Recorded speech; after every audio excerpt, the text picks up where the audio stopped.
భద్రాద్రి కొత్తగూడెం జిల్లా ఈరోజు రామవరం గరీబ్పేట గ్రామ సమీపంలో ఉన్న సమ్మక్క సారక్క గద్దల వద్ద శివలింగం ప్రతిష్ఠ జరిగింది. ఈ సందర్భంగా పరిసర ప్రాంతాల్లో ప్రజలు అధిక సంఖ్యలో పాల్గొన్నారు. తరువాత ఆలయ కమిటీ సభ్యులు అన్నదాత కార్యక్రమం జరిగింది.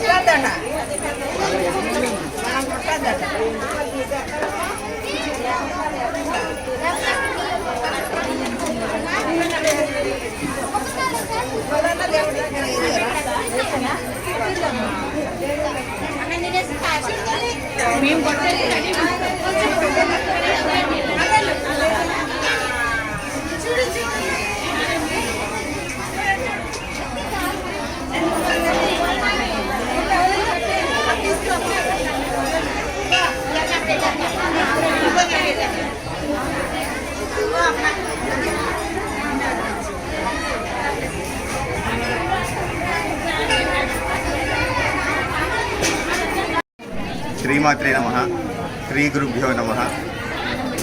ఇక్కడ మన గరిపేట గ్రామంలో పెద్దమ్మ తల్లి మరియు సమ్మక్క సారక్క గద్దెల దగ్గర నూతనంగా ఒక శివలింగ ప్రతిష్టాపన జరిగింది. భక్తుల సహాయ సహకారాలు, అలాగే కామిశెట్టి వారి ఫ్యామిలీ, కామిశెట్టి వారి అంటే కొండలు వారి ఫ్యామిలీ, అలాగే గరిపేట నుంచి రాంబాబు గారు వారి ఫ్యామిలీ, గరిపేట వాసులు, ఇక్కడ అంబేద్కర్ నగర్ కాలనీ వాసులు వారి సహాయ సహకారాలతో ఈ శివలింగ ప్రతిష్టాపన జరపబడింది. దీంట్లో ప్రత్యేకం ఏమిటి అనేసి అంటే శివలింగ ప్రతిష్టాపన చాలా చోట్ల జరుగుతూ ఉంటుంది. చాలా గ్రామాల్లో, చాలా ఊళ్ళల్లో శివలింగాలు ఎన్నో నిలుస్తున్నాయి, అలాగే ప్రతిష్ట కూడా చేయబడింది. ఈ స్వామి వారికి ఉన్న ప్రతిష్ట ఏమిటి అంటే చంద్రమౌళీశ్వర స్వామి. ఈయనకి ప్రత్యేకించి ఒక రాయిని తీసుకొని చెక్కింది కాదు. మధ్యప్రదేశ్ నర్మదా నదిలో జల ప్రవాహానికి రాళ్ళు కొట్టుకుని దొర్లి ఒక శివలింగ ఆకారం